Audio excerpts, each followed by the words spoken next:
This book was so good that I'm going to read it out loud, just like my third grade teacher used to do after lunch. She would read us a story. The only one I remember is Charlotte's Web. If someone comes in and interrupts, just ignore them. Okay.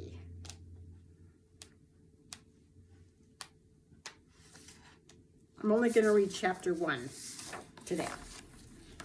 This is Roy's story. And then later on, Dale tells her story. Trigger quivered underneath me like a rocket ready to lift off. As we waited for our cue in the arena at Madison Square Garden, my legs hugged the Palomino's sides and my spurs skimmed the hair on his flanks. We heard the sounds of an eager audience, screams and whistles, children crying with excitement, vendors hawking souvenirs and pictures of me. It was October 1943, and the World Championship Rodeo had come to New York City. I was King of the Cowboys, Hollywood's #1 Western star.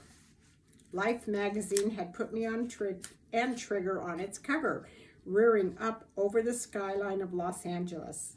Republic Studios bought billboards all across the country to advertise me. More than 400 different products had paid for an endorsement. Fan mail was delivered to me by the ton and truckload. Tonight, I was the headliner at the richest rodeo on earth.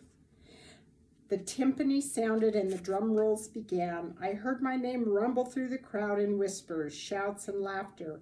I eased a little slack into Trigger's reins and pulled my white Stetson, that's his hat, low so the blast of speed when we entered wouldn't blow it off my head. Bright-colored spotlights circled the darkened arena, and my rhinestone cowboy shirt started shooting glints of spangled starlight. My outfit was custom-made, head to toe, and even $7,000. It was the finest buckaroo gear money could buy. Trigger's saddle, bit, and bridle were encrusted with inlaid gold and silver. $7,000 back in 1940s? Holy cow. Anyway, the drums lowered and the announcer's voice boomed forth, echoing through the loudspeaker system. Ladies and gentlemen, Madison Square Garden and the World Championship Rodeo of 1943 are proud to present to you the King of the Cowboys, Mr. Roy Rogers. At that, I tapped my spurs into Trigger's sides and he leapt off his mark into the arena at a full gallop. His flaxen mane and tail streaming out behind him like a picture from an Arabian fairy tale. Flaxen means the mane and the tail are different colored than the horse itself. Mothers and fathers held their children aloft. Hands waved to me from every direction. We thundered in a fast circle, then I slid to a dead halt in the center of the arena. With a slight tug on the reins, Trigger rose up on his hind legs, pawing skyward with his front hooves as I raised my hat in the air to salute the crowd. The cheers swelled so loud they seemed to penetrate my bones. The stallion's hot breath sounded like a piston, and he was all I heard above the roar of the crowd. It was a special moment for me to have reached this point, to have gotten to this place. It was amazing that something like this could actually happen. I looked around the big arena. At that moment, time slowed to a stop. My thoughts spun back to the past, to the life I had lived. I thought of where I came from and wondered how in heaven's name I got to where I was. Now, Life magazine was a big deal back in the day. And it was large in print. My parents took it. Here's Trigger. Woohoo! I never set out to be King of the Cowboys and certainly never thought I would wind up a movie star of any kind. When I was a kid growing up in the last house in the holler in Duck Run, Ohio, population 14, I got to see about one picture a year.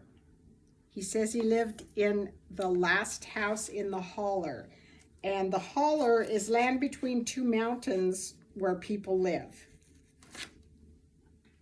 My dream, if you could call it that, was to be a dentist. I know it seems kind of funny now to think of old Roy Rogers dressed in a white dental coat instead of a white Stetson hat. But you have to remember, I wasn't Roy Rogers then. I was Leonard Sly, a backwoods country boy who knew firsthand that a toothache meant you had to go to the dentist, who grabbed a pair of pliers, pushed his knee into your chest, and yanked your jaw teeth straight from your head.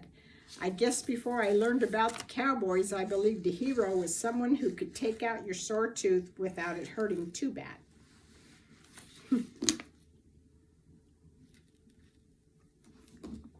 Before my folks moved all of us out to Duck Run, I was born in Cincinnati, Ohio. 412 2nd Street to be exact.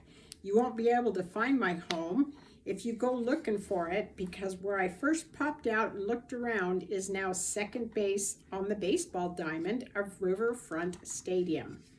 The wrecking crew that toppled my birthplace probably didn't give it a second thought. It sure wasn't much to look at, just a 4-story red brick tenement with a fire escapes in front and some stores on the ground level. My folks lived there not because it was pretty, but because it was near the United States Shoe Company, and that is where my pop worked. My pop, Andy Sly, had been born in Portsmouth, Ohio. He was a small man who probably didn't weigh much more than 125 pounds. The older I get, the more I look like him. I've even got the same squinty eyes he did. Dad was part Choctaw Indian, and like me, he was an easygoing fella and a self-taught musician. He was also a dreamer, always looking for something better for himself and his family down the line. He had held a lot of jobs before the one at the shoe factory, working for a while. He had held a lot of jobs before the one at the shoe factory, working for a while as a carnival roustabout. An acrobat, a showboat, musician who played guitar and mandolin for vacationing folks. Pop was outgoing and gentle in his heart. He wouldn't kill a fly. And as a city boy growing up in Portsmouth, he never learned to hunt or do farm chores. My mother, Mattie, was as shy as Pop was outgoing. She was born in Kentucky. And when she was 2 years old, she came down with polio, or as the country people called it back then, the white swelling. It left her crippled for life, and she never could walk without bending down and holding her weak leg tight around the knee for support. She never had any crutches or braces back then, and the polio made it so she couldn't even walk well enough to get to church or do the kind of farm work we needed done. What a thrill it was for me, once I became a movie star, to bring her to the hospital at UCLA, where the doctors fixed her up in a wheelchair. She went out shopping with my 3 sisters and had a ball wheeling herself through the aisles of stores. She was like a little girl wanting to go everywhere and look at everything, doing the things she hadn't had the freedom to do before. Doesn't that make you like him even more? My birth on November 5th, 1911, brought the Sly family to 5. My 2 older sisters are Mary and Cleta. My younger sister's name is Kathleen, with a K. I am told that after having had 2 baby girls, my father came home from work at the end of the day and just couldn't believe he finally had a son. Prove it, he said, and made my mother pull down the blankets. I was swaddled in to show the evidence. Even though my father was raised in the city himself, it wasn't what he wanted for his family. So he came up with an improbable scheme to move us to greener pastures. Teaming up with his brother Will, Pop began to build a houseboat that would sail us down the Ohio River from Cincinnati back to his hometown of Portsmouth. I guess it never concerned Pop too much that his brother Will was completely blind. They just set about the work, rounding up heaps of scrap lumber and salvaged materials, fashioning the boat and the best they could. Sails for its mast were made from Mother's bed sheets stitched together by hand, and the houseboat soon became the talk of the neighborhood. It was dubbed Andy's Ark by well-wishers and naysayers alike. And after Pop hammered the last nail in, the squat whitewashed barge pushed off into the muddy banks of the Ohio River. And the Ohio River is nasty. In July of 1912. I suppose it sure wouldn't have won any awards for beauty, but amazingly it got us where we had to go. It's a good thing that Pop and Mother were strong country people, because the first day out, a fierce storm kicked up on the river. It ripped the sails right off the homemade boat, broke all of Mother's china dishes in the kitchen. We even collided with another boat nearby. My folks patched things up pretty good and continued their slow journey along the river undismayed. Along the way, Pop worked at odd jobs, anchoring long enough to help out fishermen in exchange for a tow further down the river. We docked at a landing in Portsmouth and spent 4 years afloat there. Man, I cannot imagine. If I had to put a finger on my first real childhood memory, I guess it would be something that happened while we were living on the houseboat. Pop had moored us to the riverbank, and moored means attached by a cable or rope to an anchor. Pop had moored us to the riverbank at one of the many stops we made on our way down to Portsmouth. I was a little kid at the time, no more than a year and a half old, and I was bored. Right at my fingertips was this nice big river where another boy might have had some lawn growing. Since I didn't have any stones to throw, and this is true because I've been to the Ohio River and there are no rocks. Because I wanted to throw a rock in the river and see it splash, and there were no rocks. I found the next best thing, my mother's silverware. So here he is, 1.5. One by one, I threw the knives, forks, and spoons into the muddy Ohio just to hear the splash they made and see the silvery shapes disappear into the wetness. I remember my mother walking slowly around the boat, looking everywhere for her silverware. Later, when the water went down, she spotted a whole set of knives, forks, and spoons sticking straight up out of the sand. Sometimes I wonder if Pop had a premonition of things to come when he decided to build his ark. Anyone who knows about the Ohio River history can tell you about the Great Portsmouth Flood that happened shortly after we arrived there. It lasted 13 days and was so famous of a disaster that people still talk about it today. Now, since he was born in 1911 or something. This is terrible, flood. Anyway. It lasted 13 days, this flood, and was so famous a disaster that people still talk about it. My folks told me stories of watching their neighbors' houses rise right up off their foundations and float away. The float came along just after Pop had moved the houseboat inland to a site where he had found and started making it into a permanent home. He had put up a white picket fence, and we even had a few chickens scratching in the grass outside. When the waters came up, we floated. When the waters came up, we went, chickens and all, sailing right down Water Street as we floated by our neighbors' houses. Pop used a pole to maneuver close so he could help pick folks off their rooftops. It's curious how a child's mind works, but the thing I remember most of all was not that the people who were in trouble, but how horrible it was to see one of our chickens flopping around in the raging water. I started to cry until Pop saved him too. Like I said, he had a tender heart. When the flood waters receded, the houseboat was again moored on a dry land in Portsmouth, and Pop took another job at a nearby shoe factory. Thinking back, I reckon his return to Portsmouth must have been something of a disappointment for him. After battling nature's tempests to get there, he and his family were still living in a city. It wasn't as big as Cincinnati, but the city had nearly 60,000 residents in those days, hardly the rural paradise that he had envisioned for us. In a way, I take some credit for Pop once again pulling up roots and getting grass under his children's feet instead of the concrete. The final straw happened when my family was called to the local police station to bail me out of trouble. I was all of 5 years old when my pal Bob Stevenson and I hitched a ride on an ice wagon. Well, it was hot that day and we helped ourselves to hunks of ice to suck on. The no-nonsense driver of the wagon deposited us at the local Who's Go, which means jail or prison, where the policeman, faced with 2 bawling kids, located our parents to come pick us up. Getting a call from the police about his son must have felt to Pop like a bad omen of what kind of life I would have if we stayed in the city.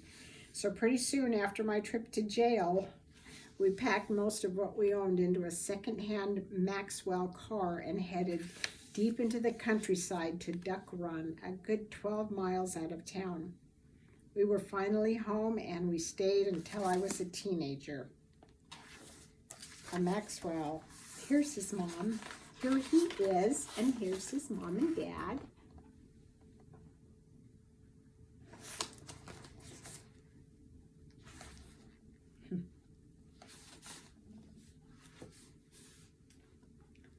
Duck Run wasn't really a town, just a few farms and cabins. We lived so far away from everything that you had to pipe in sunlight.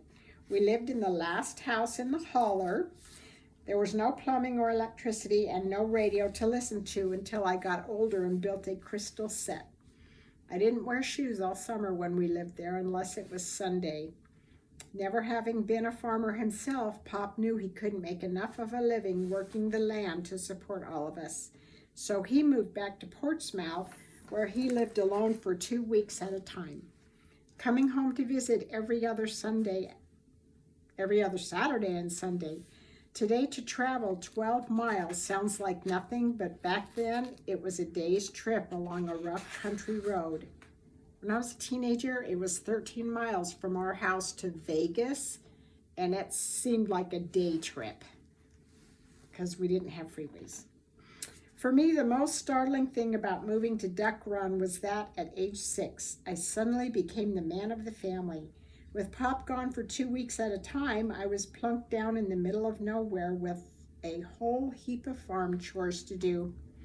The outcome didn't look promising, with a crippled mother and 3 sisters as my only helpers. But I have always believed that the surest way to learn something fast is when your life depends on it, and I agree with them. That's what I did. I learned fast, figuring out things as I needed to. I figured out farming, figured out hunting, figured out riding mules and horses and raising pigs and chickens and planting vegetables. I guess I figured it out pretty much like I figured out playing the mandolin and guitar. No one ever taught me how to read music, but I picked out what I needed to know. It was hard work to keep our little farm going. I hauled wood using our mule, Tom, with my sisters and mother helping as best they could. We walk into the woods, cut down trees, split them up, and try to gather enough cords to last through the winter. One of the first things I learned when we moved to Duck Run was how to plow behind a mule. I was a little fella then, so I had to reach way up to get hold of the plow handles, and I had to take great big steps to keep walking behind old Tom as he made the furrows. Later on, in addition to Tom, we had 2 other mules, Barney and Jack. For a long time, Barney was the closest thing I had to a horse, and it was on him I first learned to ride. I used to ride him everywhere. I'm not ashamed to say that Barney was my best friend back in the holler. We went everywhere together, but thinking about him also reminds me of one of the worst moments of my childhood. As I said, Pop wasn't a country boy, so he didn't really know his way around animals. He didn't know that when you approach one, you always say a few words so you let the critter know you're coming and you don't spook him. Well, one weekend, Pop had come home from Portsmouth and he wandered into the barn around feeding time. All of a sudden, I heard this awful hollering and I rushed into the barn and saw him rolling on the ground holding his knee. He was squirting blood and the clear liquid that holds your knee joint in its place. Barney had been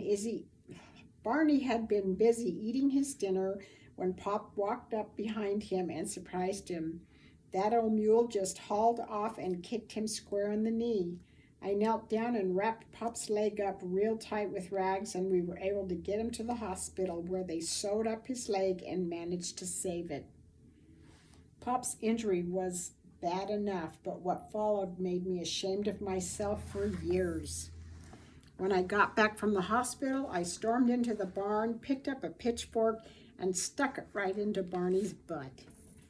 Looking back on it all, I knew old Barney hadn't acted mean. He was just being a mule. But at the time, I was so mad at him for hurting my father that I just lost my senses. I don't know if mules accept apologies, but I often think I owe one to Barney. In the country, you're real close to animals.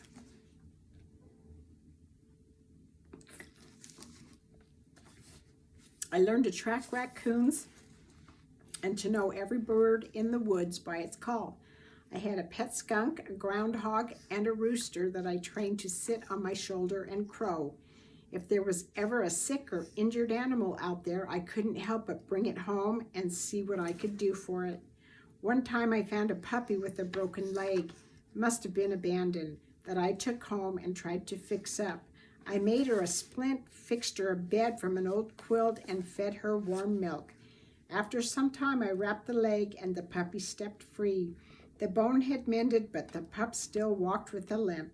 After that, I decided that rather than become a dentist, I should be a doctor, so I could fix a puppy's broken leg right. Living on the farm, I learned how to hunt. Not the fancy kind of sport hunting rich folks do with beautiful rifles and such. This was hunting to eat. A lot of people don't understand that for country folks like us. Dinner was what you see in the iron sights of your .22. That's what my dad talked about a lot. Before I got a rifle, though, I whittled myself a slingshot with my old Barlow knife and went out each day to try to catch a rabbit or a squirrel. If I got one, we ate real well that night. If not, supper was beans and cornbread. I believe my early training with that slingshot is why I always had good aim. I fashioned a bow, too, and got pretty sharp with bow and arrow hunting. Then finally, Pop gave me a single-shot rifle. Once I got that rifle, we ate pretty well around the Sly house. When I wasn't working on the farm, I was at school, a little schoolhouse where children from the 1st through the 8th grades were taught.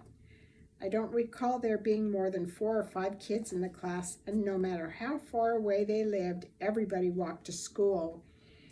Most of the boys wore overalls, white shirts rolled up to their elbows, and tweed newsboy caps on their heads. Again, just like my dad's pictures when he was a kid. School was the first place I recall having to fight for my rights, and my adversary was, of all people, my teacher. I was a skinny little 11-year-old when I had a teacher who was a pistol, if ever there was one.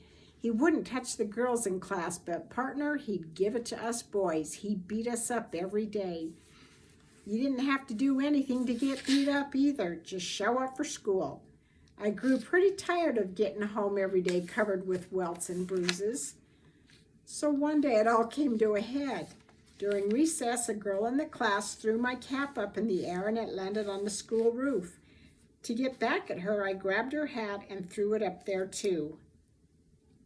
She went running in and got the teacher, who came out and started yelling at me to get her hat down. I believed in fair play, so I said, I'm not going to get her hat down until she gets mine. I stood my ground and he glared at me. Finally, I scrambled up on the roof, grabbed the girl's hat, went running with it to a little creek behind the school.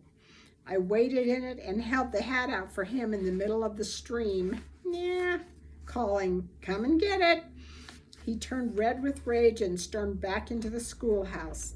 A few seconds later, out he came with a wooden switch, 8 feet long. Waving it at me in fury, he waded into the water and got in one good lick. I reached down, picked up a rock, and let him have it, but good. Here's the school photo. Again, looks like one of my dad's group photos. Oh, it's so funny. Okay.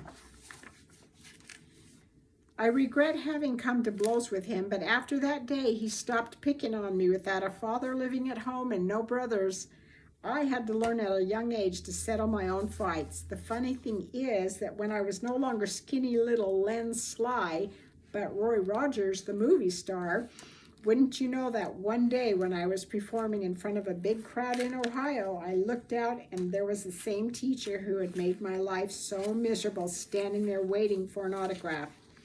He looked at me kind of shyly and said, "Well, Len, I heard you were in town. I'm glad you're here," I'm glad you're here, I told him. I'm sorry about what happened back then.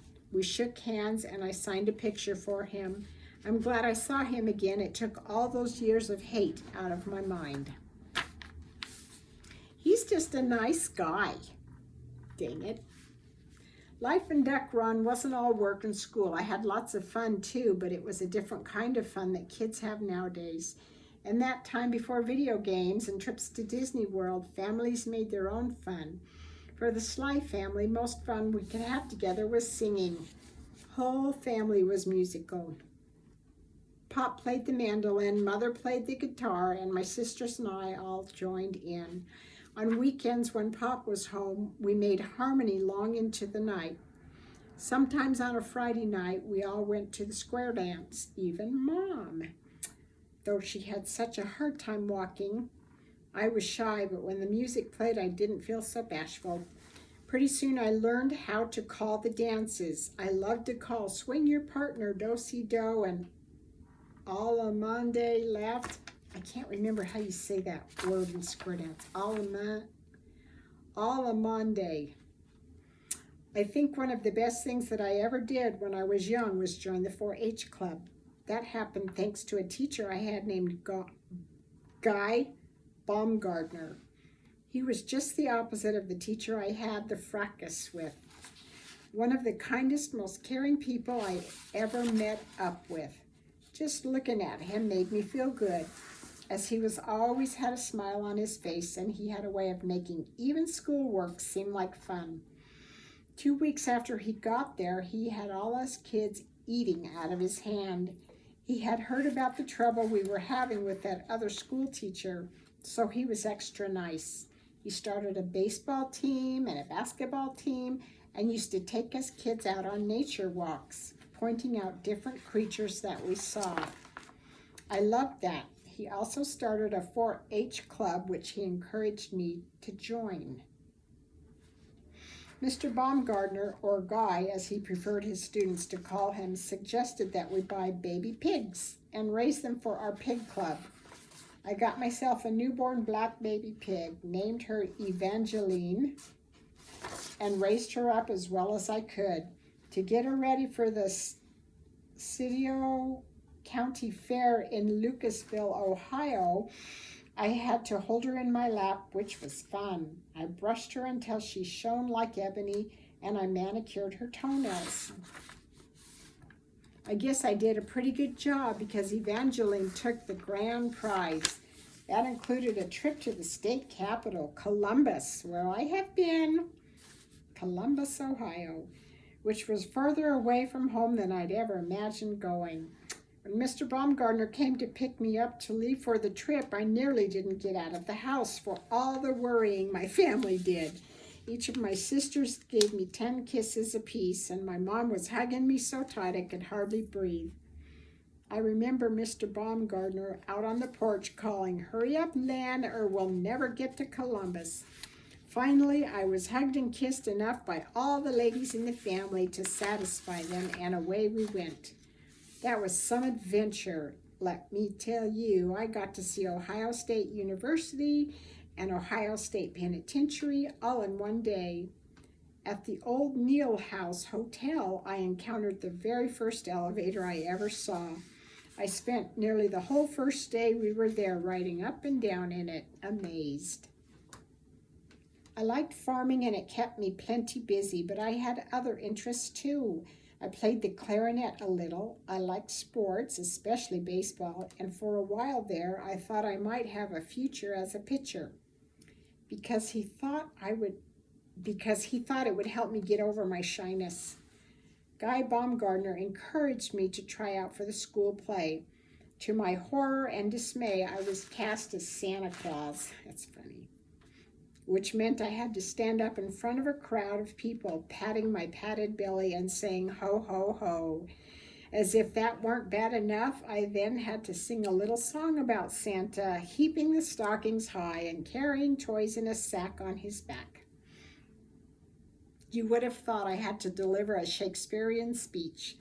I was so terrified with stage fright. My knees knocked, my teeth chattered, my mind went blank with panic trying to remember what I was supposed to say. I guess I did manage to croak out the words and the tune and made it through the play. But if anyone told me back then that I would have made my fame and fortune as an actor, I would have laughed out loud. Nothing could have seemed less likely.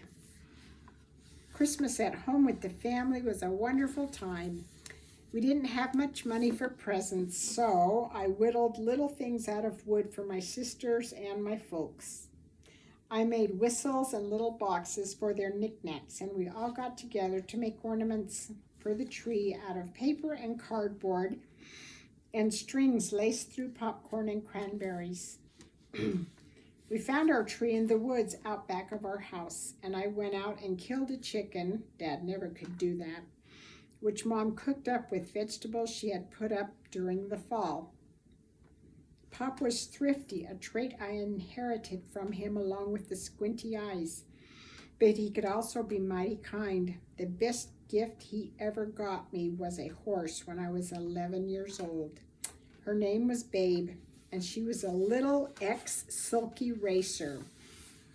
Boy, when I was I in seventh heaven. I thought I had me a racehorse. First time I got on, Babe threw me onto the seat of my pants, but I dusted myself off and tried again, and soon enough, we were a team. That's so cute.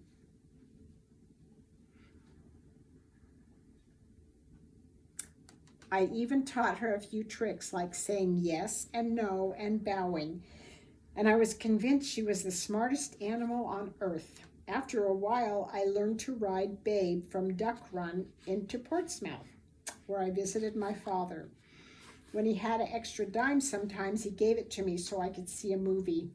That's where I saw my first Western, one starring Hoot Gibson. I don't know who that is. In his tall Stetson hat. It was fun to watch Hoot's adventures, but I never imagined myself a movie cowboy. The Wild West seemed just pure fantasy, and my own future was too far off to think about. My main concern in those days was sleeping as late as I wanted and eating as much as I could eat and riding my horse as fast as she could go. Sounds pretty normal to me. Even with Babe to boost my ego, my skills with girls were dismal. I fell in love with pretty ones from afar, but was too afraid to speak to them. When I did manage to muster the courage to go out on a date, my conversation skills were pretty much limited to saying yes or no while I looked down at my feet. I've always been that way, and I guess I still am. Even after all those years in Hollywood, having my face plastered on a million posters and lunchboxes, I still get bashful around people.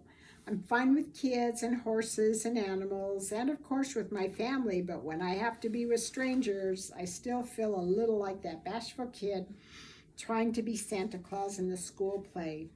Despite the good memories I have when I think about my childhood, it wouldn't be true to say that life on the farm in Duck Run was as perfect as a Norman Rockwell picture. Sure, it's easy to look back on those times and think of the good fun and family togetherness we enjoyed, and to forget that we tilled the fields and worked that land till our bodies ached, and that no matter how hard we struggled, we always seemed to come up short financially. Pop grew weary of commuting to see us, and the weeks without him at home were lonely and long. My dream of becoming a dentist or doctor seemed more impossible each year. By the time I graduated from 8th grade in Duck Run, oh boy, I looked down. There was no place else there for me to go, so I had to travel 4 miles each day to a high school in the town of McDermott, where I studied as a freshman and sophomore. When I was 17, I made a decision that my mother dreaded, but ultimately went along with. I quit school. The whole family moved back to Cincinnati, and I got a job alongside my father there at the U.S. Shoe Company, working in the insole department. I was earning about $25 a week, which sure helped pay the bills. To appease my mother, I agreed to go to night school, but working all day and going to school at night were more than I could handle. I remember the shame I felt during a class session when I was so exhausted. I rested my head in my arms for what I thought was a moment, only to wake up and find the classroom empty and the class long over. Life had come full circle, and not for the good. I was back again in Cincinnati, making parts for somebody else's shoes. Pop and I both were older and much wiser, and certainly not any richer. My sister Cleta had married, and she and her husband were living back on the farm in Duck Run. My older sister Mary had also gotten married, and she had moved to California. Her letters to us made California seem like another world, and each day as Dad and I hunched over the machinery in that grimy factory, her picture of a sunny promised land out west filled our heads. Dad's health was starting to suffer. Never one to complain, he developed bad headaches when it came time to go to work in the morning. And there were some mornings when he just couldn't get out of bed. I never had been west of Ohio. The closest I had ever come to knowing about the West at all was from the little crystal radio set I had fooled around with on the farm in Duck Run, where sometimes I could pick up some cowboys singing about home on the range. I had seen maybe half a dozen cowboy movies back in Portsmouth, but all of that could have been life on Mars as much as it affected me. Still, I began to think if the family could go out west, maybe Pop and I could find jobs driving trucks in California. We would have it made. Early one morning in 1930, I watched Mom pressing a damp cloth to Pop's aching head as we were getting ready to go to work.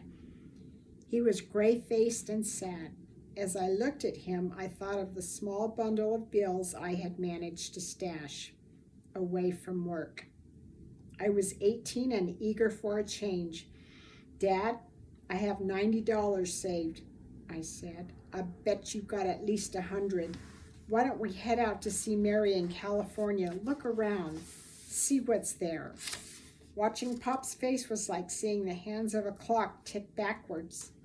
His headache faded away, his eyes grew bright again.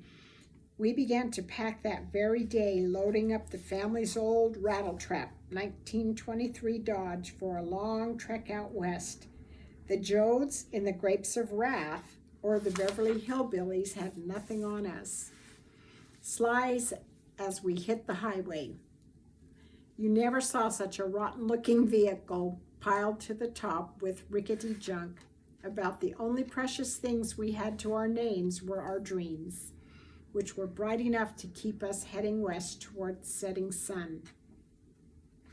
My dad talks about that exact same thing, piling up their rickety vehicle, and instead of heading west, they headed south to Arizona, thinking it would be a whole new wonderful world because his mother's brother had talked him into going down there and didn't end up being lovely.